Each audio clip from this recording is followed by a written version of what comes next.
Everyone dreams about living an uncommon life, but how we define that dream is very different for each of us. And for most, it's a lifelong pursuit. Welcome to the Uncommon Life Project podcast. We're going to introduce you to people who are living that life or enjoying the journey to get there. We're going to also give you some tools, tricks, and tips for starting or accelerating your own efforts to live an uncommon life, a life worth celebrating and savoring. Please welcome your hosts, Brian Dewhurst and Philip Ramsey. Hello, everybody. Welcome to another episode of the Uncommon Life Project, where I am your host, Philip Ramsey. And I am Brian Dewhurst. Brian, it's great to see you today. It's great to see you. Thank you. What have you been learning in your life? That's what I want to start out with.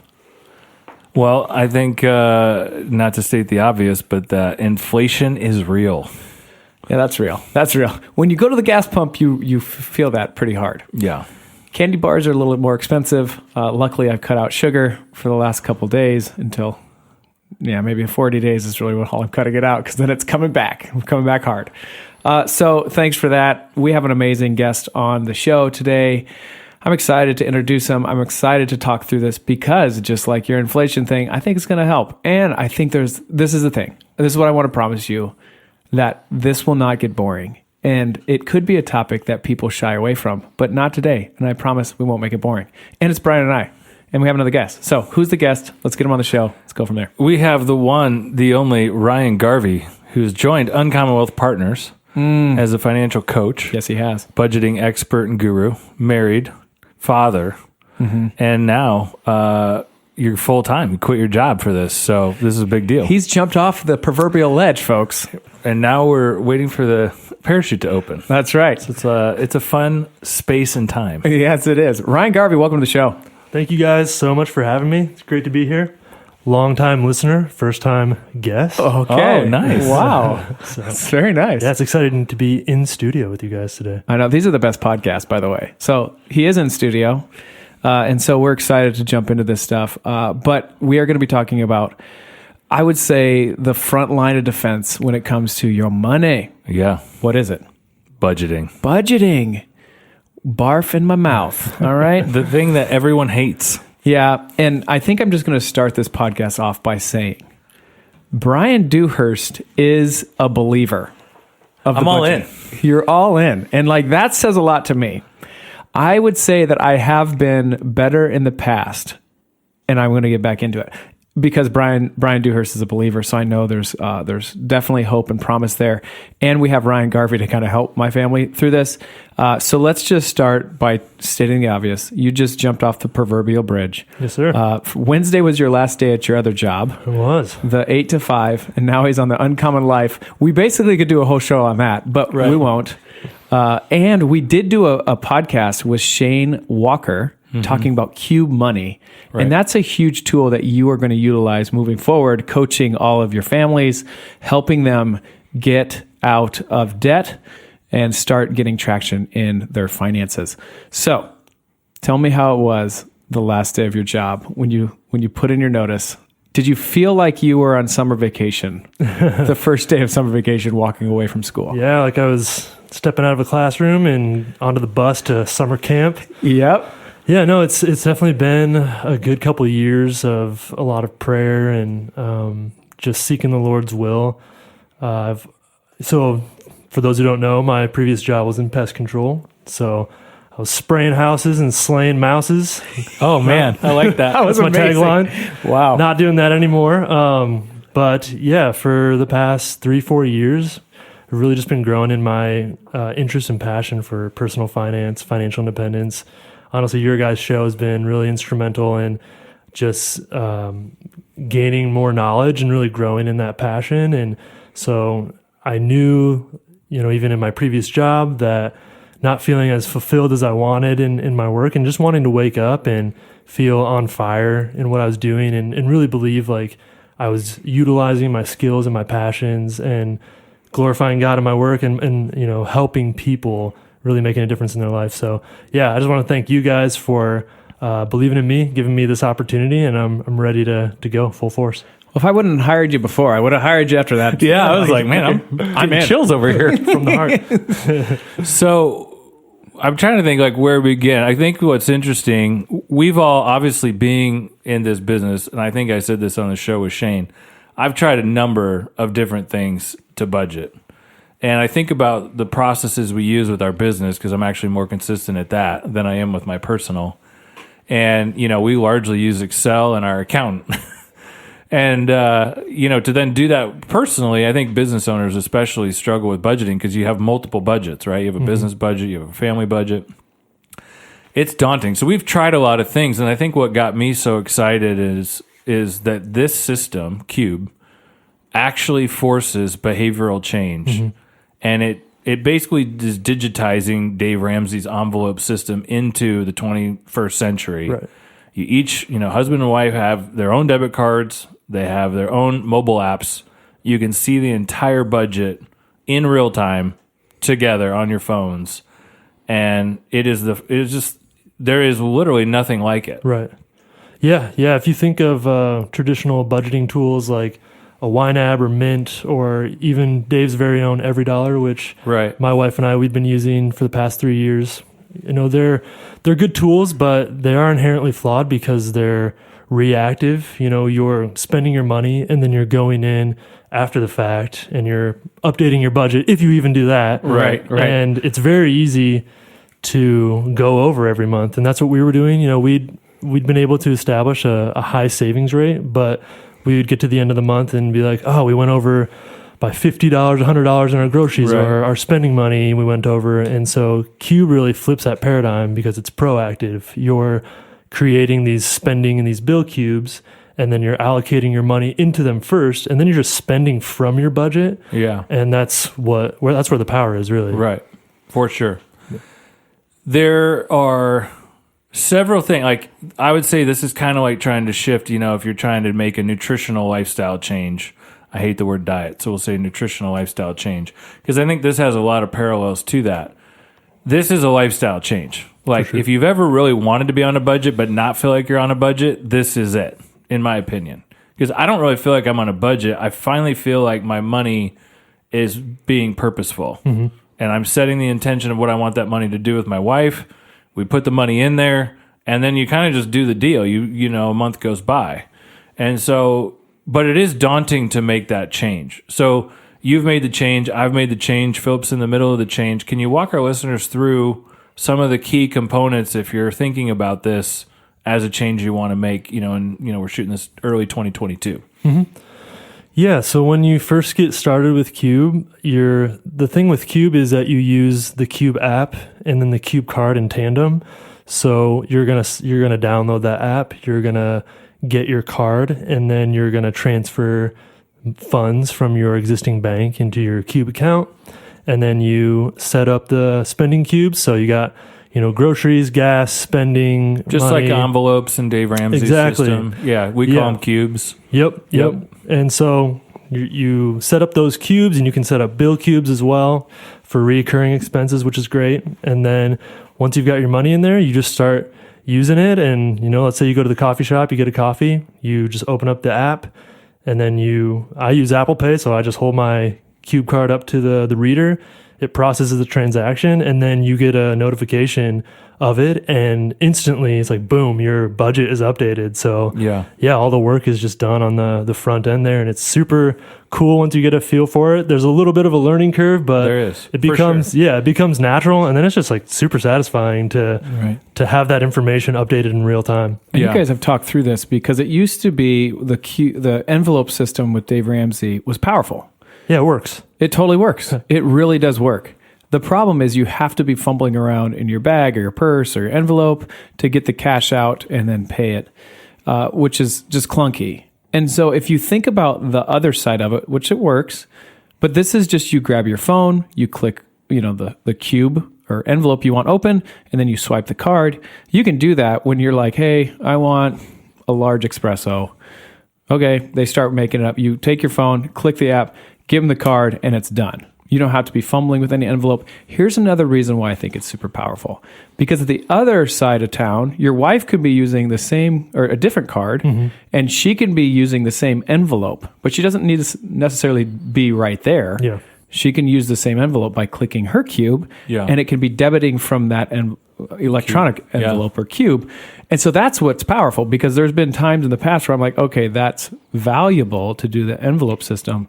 But I do live in 2022, Right. and there is no way. And honestly, like, here's real. There's some places that don't take cash anymore. Right. What are you going to do now? Like, Well, yeah, and like my wife and I were doing the Dave Ramsey thing with the envelopes, and the other side of it is like, I was going to the bank and pulling out $4,000 in cash, and I'm like, I don't want my wife walking around with all this cash in her purse. right. And I want to be really clear for the listener, when we say card, Qube is its own bank account, Right. and you're getting a Visa debit card to that bank account. So it is the same system that basically all of us are using, but it is a debit card. And so one of the main objections that we get from folks is like, if you make a lot of money, you probably think you don't need a budget. But with inflation the way it is, and like if you want to retire sooner, sub 60, you got to save like aggressively. You got to have a high savings rate, 20, 30, 40%. Or, you're investing in other assets that produce cash flow. We've kind of covered that on the show. But, the intention of it is, well, I want to get my credit card points. I'm not going to get any credit card points with that. And the data shows, Shane kind of talked about this, but I want to hit this with you. You've been looking at a lot of the data. You've been talking to a lot of people. You've been interested in personal finance for years. Yeah. The adage is, the data shows if you have a credit card, you're spending 15 to 20% more a month. Qube's research shows that families that do this style, kind of the digital envelopes, cash-based, intentional budgeting, you're going to be saving $300 to $400 a month. Right.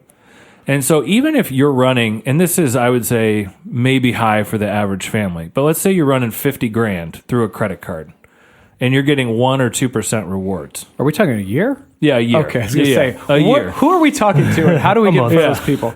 So, I mean, that's like $4,000 a month, basically, through a credit card, which I don't think is totally crazy, but, That's valid. At 1 to 2, even at 2% cash back, or you get the airline miles or whatever, you're talking about $1,000. But if you're spending 20% more, that means you should have been spending about $42,500 and you spent $50,000. Mm-hmm. So you're getting $1,000 back in cash rewards, but you overspent by $7,500. Right. Our view is, especially if things are tight or you're not at the place you want to be financially, you'd rather have the $7,500 than $1,000 in cash back or airline miles. Totally. And that's what the data But think about shows. this psychology, like the psychology behind this. Is that the right word? I think it is. Let's just go with that. When you think you're going to get more rewards from a credit card, you will spend more money. Mm-hmm. You will. Because inherently you're like, there is a benefit for me to buy this sweet Garmin watch. And the version 7, the new model. The new model. Oh, man. But so you buy it, right? You buy it. But if you do it this other way, like there really is no incentive. So you're like, well, do I need it or do I not? Right. I think that's really powerful. So if you're telling me that I'm going to save $300 a month, way better than a 2% kickback. Yeah. And like, here's another thing I just want you guys to talk to or riff on. Budgeting is constrictive.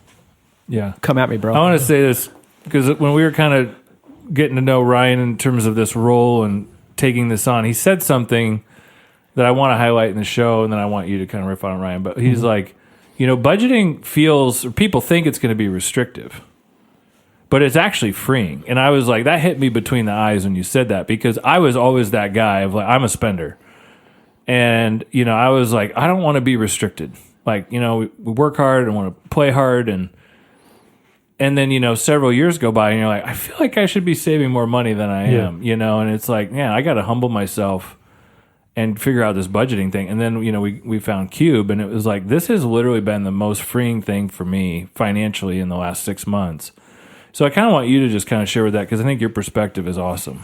Yeah, thanks. I think there is a common perspective where, budgeting is a 4-letter word and people don't want to do it because of the misconceptions and kind of that mentality of like, well, if I have to track all my dollars, and then I've got to have the conversation of like, oh, I'm overspending in this area, that's going to be really restrictive. I'm not going to be able to use my money for anything fun. So why even start? Whereas I want to encourage people to look at budgeting and specifically using the tool of Qube as a way of you're using knowledge to take back the power. No longer is your money dictating what you can do. You're telling your money what it's going to do. Right. And honestly, like once you have an idea of what your bottom line is and what it costs every month for you to live, like that's truly liberating, because then you can see like, okay, what are all these fun ways that we can use our money to invest towards our retirement or to live generously? Go on a vacation. Yeah. Oh, I don't have to, spend this minimum spend on a credit card and get these points necessarily to be able to afford a vacation. And let's just fast forward this for a second. Let's say you do this budget thing and it works. Think about how much more exciting and fun you will have on that vacation when you know it's already budgeted and it's already paid for. Yep. Yeah. Versus the times when you're like, I'll just put it on a credit card. Like, let's be honest, like you're stressed out. You know, like, oh gosh, I have to go pay that credit card off. It's a way different feeling. Yeah. That was the one story I think from Dave Ramsey I resonated with, of like putting a vacation on a credit card. And it's like, is it really a vacation if you're thinking about how you're going to pay for it when you get back? Yes. Yeah, it's so true. Okay, so I want you to talk through, like, let's say, like, how restrictive is Qube? Meaning, let's say I have a budget for groceries for $500. That would be amazing. But if I did, and like, we're going to the grocery store, this is at the end of the month, and then I know that my card's probably going to be full. Or do I have to like mentally calculate? It's like you're throwing a big Super Bowl party, or it's Thanksgiving, and your groceries come in at, $5.50. Or let's just say that. Like, what happens then? Yeah, so we're just kind of talking about like the practicality of using Qube on a day-to-day basis. So yeah, when you get money into your Qube, and it's going to go into basically your Qube cloud, that's essentially like your savings account. That's like a general checking account, really, is what it is. Yeah, so that's, you haven't assigned it yet. Exactly. You haven't allocated any of it into any specific cubes. So once you set up your spending cubes and your bill cubes, then you'll just do an internal transfer from that cloud into those accounts or into those cubes, and then you just use it. So yeah, for your grocery example, you're going to the grocery store, and you're over. Yeah, you're over. Once they ring you up, honestly, it would take you 2 seconds to go into the Qube cloud, transfer some money, and then pay for it. And I think a lot of people, when they're considering getting started, they have just that fear of being in the grocery line. Oh gosh, there's a queue of like 10 disgruntled people behind you. Like, why is this taking you 5 minutes? Like when someone takes out their checkbook, like, what the heck? To pay for a gallon of milk. But honestly, I've had zero issues with being in the moment and using the app. I would get Tourette's. All right, just so you know. And I will touch on, there is a feature that will alleviate a lot of this stress, and it's called Qubeless. And essentially, if you're in a place that, for whatever reason, you're not getting that reception you need to open up the Qube. You're in Timbuktu on a road trip, and there's no cell service, there's no Wi-Fi. Yep. But you need that bottle of water for your kid or something. But they still can swipe your credit card? Well, yeah, I mean, they're hardwired into the internet under the ground, maybe the way it was 20 years ago.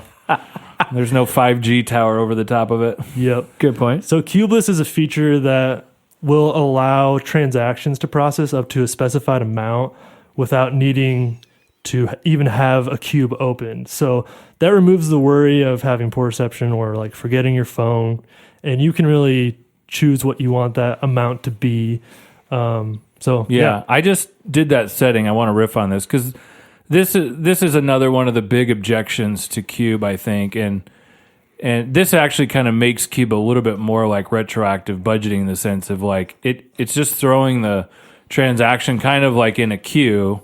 It's paying for the transaction. So like the grocery purchase or whatever you're buying is going through at the terminal, and it's debiting your kind of like you have the money in your overall wallet. Mm-hmm.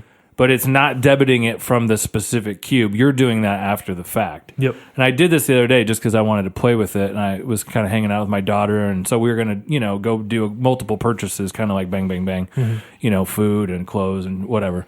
And so I just did them all cubeless just because I wanted to play with it. And it was like awesome. So that's like, you're at the ball game and there's 40 people in line trying to buy beer. And you're just like, hey, I need this food for my family. I want this to go super, super fast. You could just do that and it will, you get back to your seat and you code the transaction and you're moving on. Exactly. So, but it's actually a really sweet feature that I think alleviates a lot of people's concern with maybe utilizing Qube. Yeah, I think so. Okay, Well said. this is what I want to riff on here. Seems like we're using that word a lot. Exciting. Riff it up. So I want to know from a person that does not have a budget, how do they get on this system? Like, what is kind of the pathways? Because right now, and then what's the pathways to get on it? And then what's the ideal scenario for somebody who has a rock star budget? That's what I want to know. So I'd say, bottom line is you need to know your bottom line. So you need to know what your life costs every month. You need to know your groceries and your bills and other miscellaneous spending. So if you don't first have a budget, like that's something as Qube coach, I'm more than willing and able to help you start with. That would be step one. And then kind of going through those steps that we touched on earlier of just downloading the app, getting your card, getting your account funded, and then creating those cubes, and then starting to use it and seeing the power of it and how it really will transform your financial life. So And then what's the ultimate goal? Well, I want to kind of say, we'll go ahead and finish that, and then I want to riff on that since we're riffing. Oh today. my gosh, we're doing it again. Here we go. Okay. So what's the ultimate goal of Qube? That we would have our whole budget on this thing? Like even my mortgage and my car payment and everything would be on it? Or is this like unrealistic? And do you want a simpler life? Do you want to manage multiple bank accounts? I want to tell my money what to do, baby. Exactly. Take the power back. So I want to control that would be the ultimate goal. But I would encourage everybody when you're getting started, just start with 3 spending cubes. Get a feel for it under your belt and get comfortable with using it. See that it actually works and that it's really fun to use. And you're not going to be in the grocery store line. And what my wife and I have done is like every month or every so often we'll just add another bill. So I mean, you can be super gung ho about it and just throw all your bills on at once. But I would definitely encourage people to slowly just go into it. Ease into it, get a feel for it, and once you see the power, like you're gonna want to get. Again, like anybody who's listened to Brian or knows Brian personally, and you're like, he's excited about a budget. Like, that's all you need to know. Yeah. Go do it. For sure. And the thing I would say too on that is start with a budget envelope or cube. We kind of use those interchangeably. And when you get the app, you'll kind of understand it. But start with one that you both will use. I think groceries is good just because it's like it's a necessary, like everyone's buying groceries all the time. And everyone overspends. And a lot of people don't know what they spend. And then also like, eating out. Yeah. I think eating out is one of the first ones you should try to get in front of because we're all, we're not making meals 6 days a week at home. I mean, maybe some people are, but I think the majority are not. Right. And when you look at the grocery budget on top of the eating out budget, I mean, the average family of 5 in America is over a G-note a month, period. So I think those are 2 of the first cubes to try to get in front of. That's good. And you're typically both using those cubes, depending on, who's going to the store or somebody's, forgot something or, Billy's got practice and you want to just grab a bite to eat.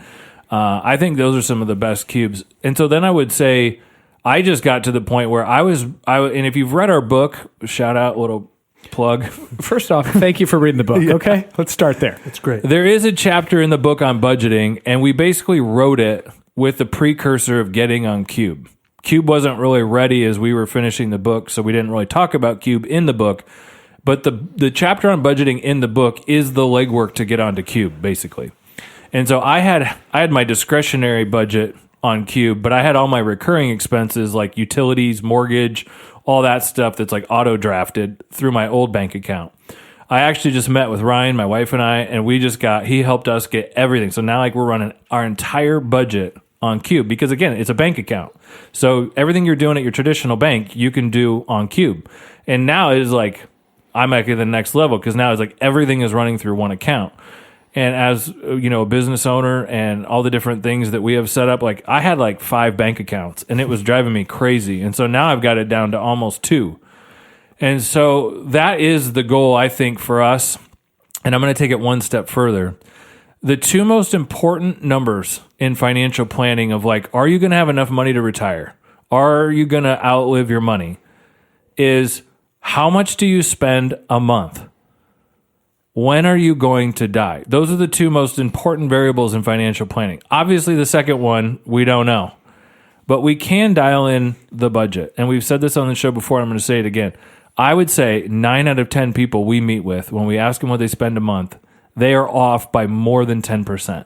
Mm-hmm. So they're saying, yeah, we live off $6-7 a month. It means it's probably 8 to 10. Mm-hmm. When you factor in trips, the roof stuff, like the one-off stuff, and so this system, I think, is to get A, your whole budget on there, and then B is like how much money is hitting your bank account between you and your wife a month. Let's just say that's, $10,000. And then getting all of your budget into Qube, let's hope that's less than $10,000. And then what is that differential? Mm-hmm. So if your budget is $8,000 and you're bringing in $10,000, like after tax or like, net hitting your bank account, now you should be saving $2,000 a month or investing $2,000 a month. That is the goal of Qube. Like that is what we're trying to get our clients to. And now we finally have a tool with Qube and a partner with Ryan to help people with that. Right. I want to go back to the funding of Qubes. So it does seem like you guys have had some issue and you found a successful way to do it. But to get money into your bank account, into your Qubes/electronic envelopes, what is the best way to do that? Yeah, so there's a couple different options. One is to do a direct deposit of just your regular paycheck. And you can actually get paid, I believe it's 2 days earlier than if you didn't do it that way. And so you can choose for the full amount of your paycheck to go in or a portion of that. When I first did it, because especially when you get started, you need to get just some cash in there pretty quickly. Kind of start playing with it. Yeah, to at least cover a month or 2 of expenses. So I just had half my paycheck going in there. And then we also did some ACH deposits, so you can have some money go through just from your existing bank. Right. Because it is a bank account. So like you really could deposit your full checks into this and then just kind of use it like that. Or you can use your bank account that you currently have and then ACH it into your Qube account. I think that's really good advice because there's another thing in that and it doesn't think that you can even get that much money into it. So don't do those 2. Like just do you can ACH. fund it through like a debit card. Essentially you're initiating the transfer on Qube side from your bank. But the limits on that are pretty low. If you initiate the transfer, like what Ryan is saying, like through a direct deposit, well, then your check's just going to be deposited there. So it is whatever your check is or whatever percentage you allocate. And then if you do an ACH, which means you're initiating the transfer at like kind of like your legacy bank or your non-Qube bank, you can transfer as much as you want because you're initiating that at your bank. That's actually how I fund my Qubes. And then we've now converted my wife's paycheck to direct deposit onto Qube. So we're kind of now on that step where we're transitioning into just direct depositing into Qube. Nice. But I would say for most people, it is going to be a phased approach. If you're in the position where you just have, 2-3 months laying in cash and you can get ahead of your entire monthly budget, then you could just do an ACH, once you determine what that monthly budget is. And like, that's kind of where my wife and mostly we did half our budget, like half our budget's discretionary. Half of it was kind of the recurring expenses. And so it was kind of like, all right, let's just get all of our discretionary in there and keep that funded month to month. And then it was more just because I didn't want the minutia of transferring all the, I have to go reestablish all these payments. So it's kind of daunting in that regard. So we kind of did a 2-phased approach. That's good. But I would say you kind of almost, it's easier if you can approach it that way. Like if you can get in front of half your budget or your whole budget, it makes it quite a bit easier. Right. Okay, then I want to say, let's say I'm on this thing and it's going really well and I didn't use all my money in my grocery account. What does it do next month?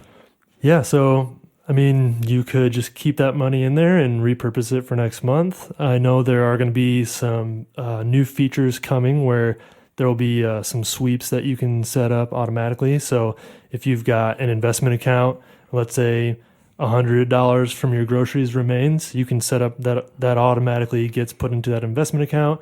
You can also set up automatic debt repayment. So trying to make it as seamless and automatic as possible. And once you set up these systems, you really don't have to think about it much. And Right, 'cause you're once going to be you amazed by the results. deposit the money into Qubes, it automatically goes into those envelopes, correct? Yeah. And Okay. I think one of the misconceptions, or I think one of the cool things is obviously budgeting can feel restrictive if you don't have a lot of money. But it's because you don't have a lot of money, not because you're budgeting, right? And so with Qube, there are certain settings where, depending on the sensitivity of this in your family, like if you have somebody who is like a really, like a real spender, and you have some major things to correct, maybe in your marriage and spending, you can use Qube to really lock that person down. If you're in a good place in your marriage and spending, you can have the settings in Qube to be very flexible. And so it kind of like you can really tailor Qube to what your family needs. That's why I think it's really sweet about it. Like you can use technology to be really restrictive, or it can be really free. It kind of depends on what your goals are and what your needs are.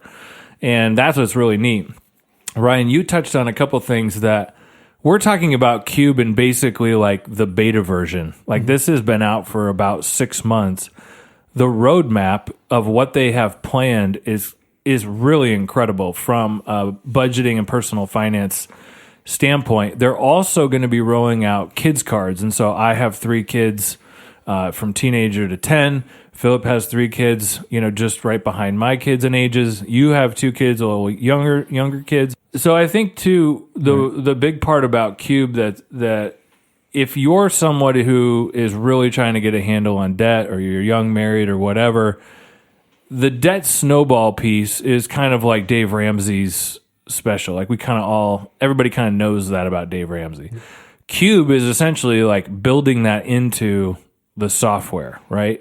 And so you could have bills set up for all of your debt payments, and then the excess each month, they're going to set up a sweep to kind of like go after the debt snowball.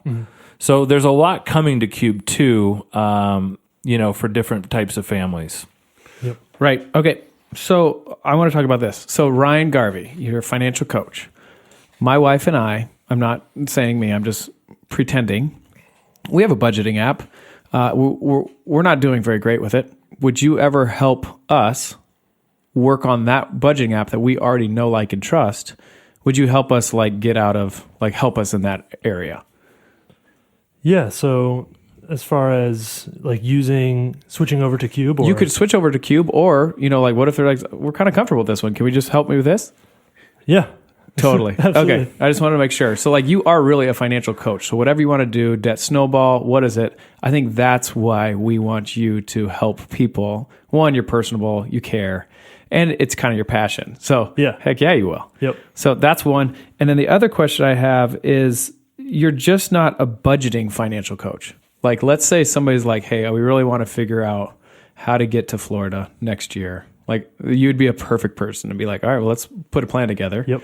And work through that, right? For sure. Okay, so let's talk through how people get onto this thing. Like, how do they get signed up? Like, go through there, right? Yep. I'm in. What do I do? Yeah. So Uncommon Wealth Partners, we have a sign up link. So you'll just use that link. That'll be in the show notes. That's something that we're going to be promoting. And then once you sign up, you'll get your cards in a few business days. Again, go on to or download the Qube app. You can set up your Qubes even before you necessarily fund them, because it usually, if you do like a direct deposit or ACH, it may take a couple business days as well for that money to process. And then, once you get started using it and you get a feel for what it's like to use it in your day-to-day, I'm definitely going to make myself available. We'll be calling everybody that signs up just to get a feel for how it's going for them. Any ways that I can help them better optimize the tool, because since it is new, like we've touched on, it is evolving. It's always improving. New features are coming out. I'm a part of the ongoing coaches training program, so I'm in the know. I'm in the loop of things that are coming out ahead of time. So right. I'll be able to coach people on how to use that. And right. Yep. Okay, so let's talk through this quick because I think it's interesting. One, you have to use the show notes link to then get signed up for the basic package. We are always promoting the premium package, which is $78 a year for this whole system. Right. Pretty sweet. Once you sign up for just the basic package, there'll also be some notes in the show notes to tell you how to use Uncommon to get premium feature for free for 2 months, basically. Correct. 8 weeks. So we would definitely have you do that. It's like 6 screens that you have to go through. It's kind of complicated, but that's why we're going to put it in the show notes. It should be fairly simple. The promo code is Uncommon. One word. One word. Then you get premium, what is part of the premium? And we would all be advocates for just doing the premium. Yeah, one, it's not for that sure. expensive. And two, you get way more cubes. You can speak to this better than I can, so go ahead. Yeah, I mean, I think the main thing, especially if you're a couple, you want to do premium because that's how you have your joint account. There you go. So you and your partner, you'll see the same screen when you open up the app. Same cubes, Yeah. everything. It's Yep. mirrored. It's Yeah. amazing. So, and you'll get notifications if your partner spends money. It'll just pop up as a text. You know, if I go and get a cup of coffee, or if I buy groceries, that's going to update on my app as well as my wife's. And then you get unlimited cubes with the premium account, whereas with the basic you only get 10. And if you use this long enough, especially when you set up your bill cubes, you're going to need more than 10. Yeah, cubes. you're going to need more than 10. Yep. For And sure. there are some other features in the making that are going to be really exciting for the premium account. So I'd say well worth the money. Yeah. And you still have access to Ryan Garvey Yeah. if you have any questions along the way. But that's why we want you to use the show notes one, so we know who's using this, and so we can just support you along the way. Yeah. But that's something that we, as Uncommon Wealth, feel like it's really important that everyone in budgets, and you don't feel constricted and you feel like you want to barf in your mouth. But it actually is, you're taking control of your finances. And it's the number one building blocks of going down this uncommon path. And we talked about it in our book. If you don't know how much is going out and how much you need monthly, I don't know if you should start down this uncommon life. Yeah. Because it's daunting. Well, in one of the chapters of the book, kind of the chapter after budgeting, we kind of talk about uncommon banking and just the power of saving after tax. I think, a lot of our clients and listeners do a great job saving, like retirement plan, that type of thing. But really, if you want to build wealth and retire early, you got to save after tax, And so in the book, we kind of walk through, saving an extra $400 or $500, $600 a month, and then compounding that over time. Ryan, I know you kind of have just some base calculations. Qube saying, on average, the average American family is going to save somewhere between $300 and $500 a month. Kind of walk our listeners through just what that average savings could look like compounded. Yeah. So I know you guys touch on the 4% rule of retirement in your book. Basically states like you can withdraw 4% of the entire balance of your account annually without running out of money, and that keeps up with inflation. So that means for every $100 you cut from your monthly budget, that's $30,000 less that you need for retirement, and that's just $100 times 12 months times 25. So 25 years. 25 years, Yeah. exactly. So the average Qube user, if you're saving $400 a month, that's now $120,000 you no longer need to retire. And then if you invest that $400 in a low cost index fund at 6-7% return, in 30 years that's going to compound to $453,000. So if that isn't reason enough to sign up for Qube today, I don't know what to tell you. Right. We're not a good fit. The math doesn't lie. Right. No, And it's good. I think the other thing we kind of touched on it is like all the other, and the reason like Philip and I, up until this point in our business, we have really not gotten into budgeting like by choice because every one of our clients was using a different method or they weren't doing it at all. And they're fine. They're responsible. I'm not saying like they're in credit card debt or whatever. It's just, they kind of just managed it however they managed it. But it was nothing like we could really enter into because everyone has a different app, different process, whatever. This to me is like the first time where we could like really scale budgeting and do it in a really amazing way. Like I would say when I was actually trying to track my personal budget and you're doing Excel, you're downloading all the charges, especially if you are using a credit card and a bank account, because you can't run your mortgage through a bank or a credit card. Barf. You're compiling all these transactions and you have to go ask your wife like, hey, what is all this Or stuff? not doing that. Yeah. And that feels really restricted. It was a ton of time. Yeah. my wife and I barely spend 1 to 2 hours now a month on terms of budgeting. Yeah. Because it's like our cubes are set, our numbers are set, we can both see it. And then it's more like we're discussing like, hey, we're going on a trip, or we want to go to a concert. Maybe it's a bigger purchase, or it's outside the normal month-to-month stuff, and then we're done. And then Qube is handling the rest of it throughout the month. Like it is so freeing. Yeah. From a time and complexity standpoint, it is insane. Yeah. It's good. Yeah, you're definitely preaching to the choir. Like that was, except for me, my wife and I, we would have what we refer to as quote unquote money parties at the end of every month. And that was preceded by me going through our Wells Fargo statement and like making sure every single transaction was in our budget. It took me hours. Yeah. And then if we were over, like I was disgruntled at her for overspending because I spent all this time like calculating stuff. But now, yeah, like you said, we just look at where our cubes are at, we fund them, and there's different options for how you can fund them. It makes it so easy where you can do like the full amount, the balance, partial amount. You don't have to add anything manually. And like you said, Brian, you're able to lift up your gaze from like the minutia of the day to day and start looking at long-term like planning and exciting things. Right. So. And it's quick. Like once you get through this, initial part, it is very simple to manage. Like it's kind of blown me away. Obviously, that's why I'm so excited about it. But, and I don't care if your monthly budget is $2,000 or $20,000. If this helps you save, I'm going to speak to the people that are like, your monthly budget is over 10 to 15 grand a month. That means you're bringing in $15,000 to $30,000 a month. Like if you could be saving an extra $3,000 to $5,000 a month. Like life is obviously comfortable, but like if you're intentional with that extra money and the numbers you just laid out at $400 a month, think of that number as $4,000 a month. And I think Qube can offer that clarity to you without a lot of restrictiveness. And obviously you have the money, you're going to go do those things anyways that you want to do, but think how much more transparency you're going to have. And the reason I bring this up is I was talking to a couple, make significant amount of money a month. And they're just like, yeah, we tracked how much we were spending on just eating out in a month. And it was literally over $1,000.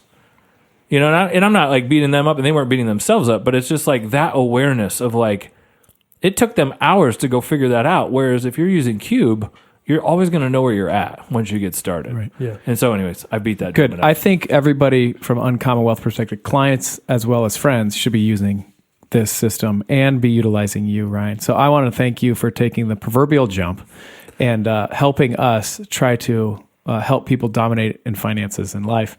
So thank you for doing this. Thank you for being part of the show. I'm excited to, once I'm up and running, hopefully I'm just as big of a gomer as Brian and Ryan. No, honestly, I really do desire to get to that point. And so I want to thank you for even helping my wife and I at this point. So what are your closing thoughts for the audience? Brian, you've talked a lot, so I'm going to just let Ryan talk. Yeah. Give us to it. No, thank you guys again just for the opportunity to be on the show and share about Qube and also join your team. Super pumped. I would say maybe close with two things. Like I always encourage people to use your money for what truly brings you value in life. So for some people that's going to be eating out at restaurants like pretty frequently. For other people, it's traveling. For someone, it's going on a shopping spree. And far be it from me to say you can't use your money for that.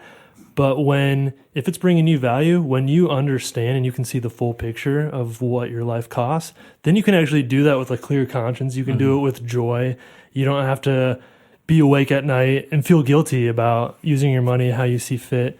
But it'll also let you live a much more generous life and give to things that you're passionate about. And I would just say like this would play a huge role in thinking about what you want your legacy to be as far as it concerns your finances. So yeah, it's great. Thank you for being on the show. You've been listening to the Uncommon Life Project. I've been your host, Philip Ramsey. And I'm Brian Dewhurst. Until next time, go be uncommon. Thanks for listening. That's all for this episode of the Uncommon Life Project, brought to you by Uncommon Wealth Partners. Be sure to visit uncommonwealth.com to learn more about our services. Don't miss an episode as we introduce you to inspiring people who are actively pursuing an uncommon life.